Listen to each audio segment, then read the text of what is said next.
سلام، به کانال آزادی در چارچوب خوش اومدید.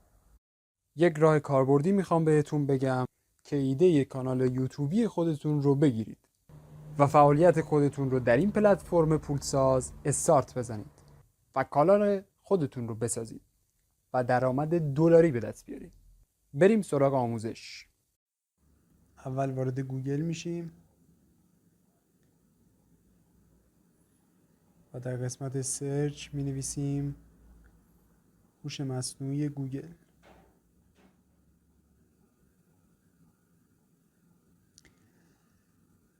وارد اولین صفحه‌ای که براتون بالا میاد میشید و در چت هر مهارتی که دارید، هر مدرکی که دارید، رشته تحصیلی که دارین فعالیت میکنین رو مینویسید و از چت میخواین که راهنماییتون کنه. مثلا من اینجا نوشتم که من در رشته تحصیلی حقوق فعالیت میکنم و ایده یوتیوب بهم بده برای تولید محتوا.